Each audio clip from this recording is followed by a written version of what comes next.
Canada. It's the US's cold, polite, hockey-loving neighbor to the north, a vast country of snowy plains, forests, and bustling cities. Worldwide, it has one of the best reputations of any country. Many see it as almost paradise, a safer, more equal, more stable version of the United States. For that reason, it's been a major destination for immigrants for decades. Canada, they say, is like America except with universal health care. And also, there's a part of the country that speaks French. But if you went to Canada today, you might be shocked by what you find. Homeless people sleep in the streets. Tent cities cover entire public parks, including in small cities that had never seen homelessness before. Violent crimes are on the rise. Random attacks on the Toronto subway are making people afraid to use public transit. The universal healthcare system is collapsing. Emergency rooms are closing their doors on weekends. People are waiting for months, if not years, for treatment for deadly conditions. Canadians are living shorter lives as a massive opioid addiction crisis pushes down the country's life expectancy. Simply put, Canada is falling apart. But why? Why is this country with a reputation for being nearly perfect suffering from all these problems? And why are things going to get much worse before they get any better? In this video, we'll answer these questions. But before we do, be sure to subscribe to our channel for notifications on our latest news and analysis. And if you like this video, hit the like button and help us spread the word.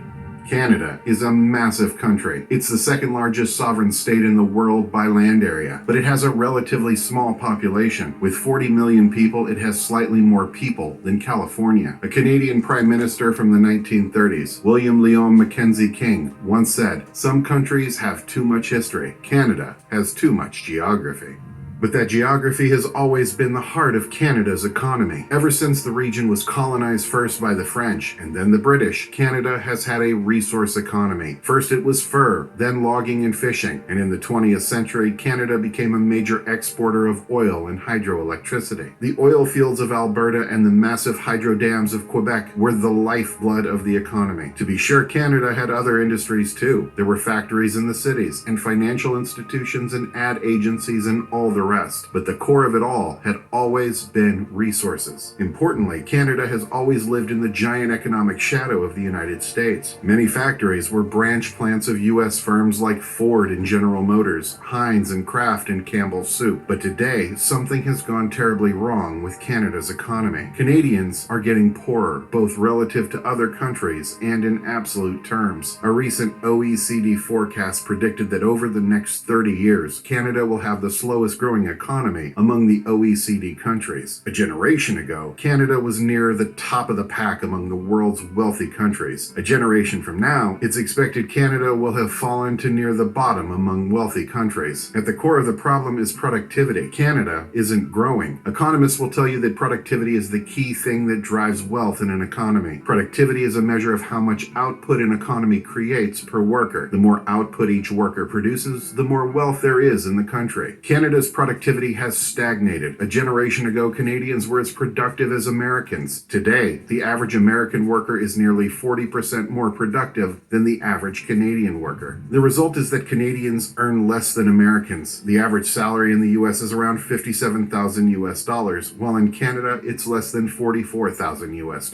So why is this happening? In simplest terms, it's because over the past few decades, Canadians have stopped making things and have instead refocused their economy on buying and selling houses. Canada transformed itself from a resource economy into a Ponzi scheme where people buy and sell homes for increasingly large sums of money. It all began in the global financial crisis of 2008 and 2009. Canada didn't actually have a financial crisis at that time. Its housing market didn't bust out like the US and British housing markets did. Its banks were sound and didn't need bailouts. But when the world's central banks started to drop interest rates to stimulate their economies, Canada's central bank, the Bank of Canada, did the same. It dropped rates to nearly zero. Suddenly, mortgages were extremely cheap to borrow. House prices in Canada began rising dramatically. At that time, 70% of Canadians owned their own homes, and all those people started feeling richer. They also felt invincible. They saw the U.S. housing market go bust, but nothing had happened in Canada. That gave Canadians a sense of immunity from crisis. With this sense of newfound wealth and invincibility, Canadians began speculating on the housing housing market. House prices in major centers like Toronto and Vancouver grew by double-digit percentages every year. It looked like the beginning of a massive housing bubble, except that bubble never burst. Then in 2014, the next phase of Canada's decline began. Global oil prices collapsed, falling by half in the space of a year. Oil was Canada's biggest, most lucrative export, but with the crash, investment in the oil industry began to shrink. Businesses and the government turned their back on oil, and everyone focused even more on buying and selling houses. The flow of business investment money changed direction, away from Canada's resource economy and into buying and selling housing. Canada's high rate of immigration meant the country always needed more new homes, and money flowed into the construction of new residential real estate. Meanwhile, Canadian households were putting more and more of their wealth into buying homes and less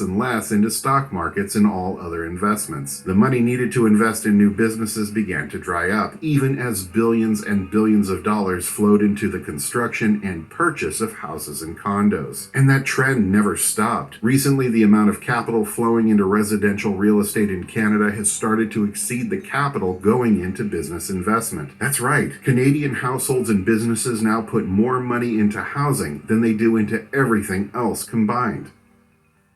This is a totally imbalanced economy, and it's starting to have a very negative effect on the country. With so little business investment, Canada is barely creating any new businesses, and what new businesses there are usually bought up by U.S. companies, because in the U.S., businesses still have money to invest. The amount of investment into every worker is now nearly twice as high in the U.S. as Canada. U.S. businesses invest nearly $27,000 US into each worker every year, while in Canada, it's just over $14,000 US. This is why Canadian workers aren't as productive as American ones. They aren't getting access to the kind of resources their American counterparts are getting. They work with older equipment, older computers, worse software, older factory machines, and so on. And so they produce less. And so Canadians are falling behind. But just as importantly, if not more, is the fact that just as money has shifted towards housing and away from everything else, housing has become incredibly unaffordable. Between 2010 and today, the average house price in Canada tripled, and that happened even as Canadians' earnings stagnated. While this run-up in house prices has been great for current homeowners, it's been a disaster for young people trying to break into the housing market, and the situation has gotten much worse since the COVID-19 pandemic. During the pandemic, once again, the Bank of Canada dropped interest rates to zero, and Canadians began borrowing to buy houses faster than ever. Between 2020 and 2022, house prices in Canada soared by 50%.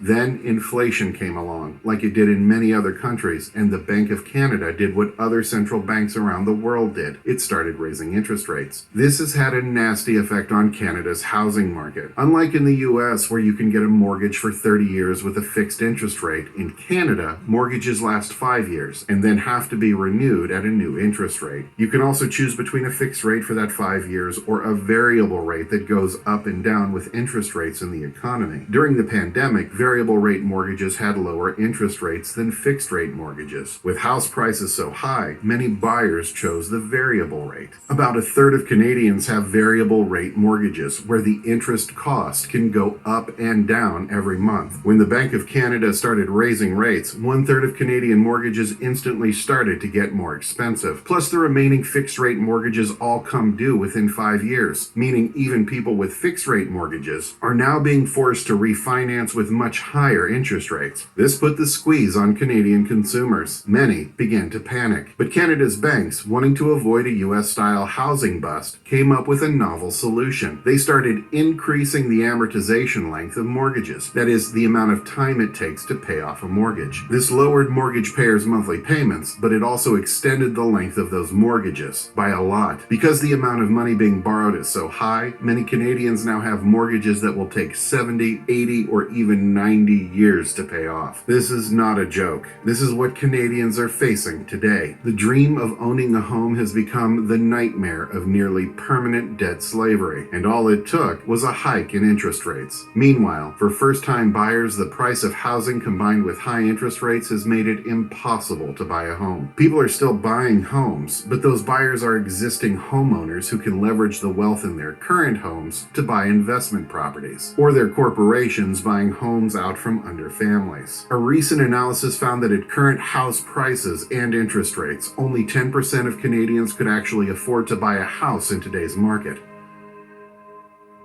No wonder Canada's home ownership rate is falling, from 70% a decade ago to 66.5% today, and it will almost certainly keep falling. Canadians are being squeezed out of home ownership one household at a time. Adding to the problem is a growing housing shortage. Canada's federal government, led by Prime Minister Justin Trudeau of the Liberal Party, recently increased Canada's immigration levels to around 500,000 newcomers per year. But on top of new permanent residents, Canada also takes in hundreds of thousands of foreign students and temporary foreign workers every year, most of whom end up staying in the country. The result is that Canada's population is now growing at a rate of 1 million per year, a huge number for a country of 40 million people. Canada's population growth rate is one of the fastest in the world, on par with some sub-Saharan African countries. And the thing is, Canada's sluggish, underinvesting economy can't keep up with this population growth. The economy literally cannot keep pace with the population, and in the second half of 2022, Canada fell into a per capita recession. Its economy is still growing overall, albeit slowly, but on a per-person basis, it's shrinking. There aren't enough jobs and there's not enough economic growth to keep everyone in the country as wealthy as they were before. Rapid population growth is also causing Canada's once beloved healthcare system to be strained to the limit. None of Canada's 1 million new arrivals per year are able to work as doctors because Canada doesn't recognize foreign medical credentials from most immigrant countries. The country lost a lot of healthcare workers during the pandemic. Many of them quit due to stress or because they disagreed with the vaccine mandates that the government-run healthcare systems imposed. And today, the healthcare system is gaining almost no new workers, even as the population explodes.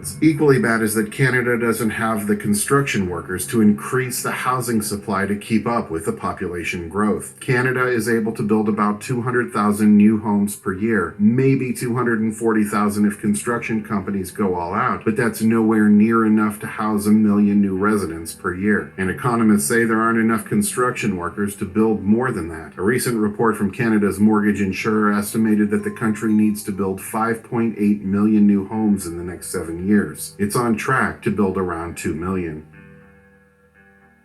And all those new immigrants coming into the country, virtually none of them are going to work in construction. Canada's immigration is based on a point system that values high-skilled labor, that is, people with a college or university degree. That means Canada gets high-quality immigrants who can contribute a lot to the economy, but it doesn't get construction workers. With the housing shortage getting worse every day, apartment rents are soaring, up 30% in Toronto in just the past year. And so the country is stuck in a game of musical chairs, where the lowest earning people are being pushed out into the streets, and homelessness is growing by the day. The worst part is that there is no political will to fix the problem. Canada has 4 major political parties, 5 if you count the separatist Bloc Québécois, and none of them have any plan to seriously increase the supply of housing. That's because at this point, with the cost of land and construction so high, they can see that the government doesn't have the money to fix this problem. It would take hundreds of billions of dollars of borrowed money to build those 5.5 million homes, and at today's interest rates, the government can't afford it. Not to mention, doing something about housing affordability means house prices would come down, and no politician wants to alienate the 2/3 of Canadians who still own a home and are happy with their massive equity gains. At the same time, none of the political parties are willing to cut the immigration rate. Anytime a politician suggests lowering immigration levels, they're accused of being racist and xenophobic. This is despite the fact that a majority of Canadians, including immigrants, think the government's new immigration levels are too high. In other words, Canada's political leadership is as stagnant and out of ideas as its business community. In the coming years, we can expect to see Canadians dying of preventable diseases, families being forced to live in the streets, and politicians who simply turn their head and pretend the problem doesn't exist. Sadly, Canada's crisis will have to get much worse before the country realizes it has to take action. And if you're thinking of emigrating to Canada, we have 3 words for you. Don't do it. If you like this video, hit the like button and help us spread the word. And don't forget to subscribe to get notifications on all our latest videos. In the meantime, check out these videos here to learn more. Thanks for watching.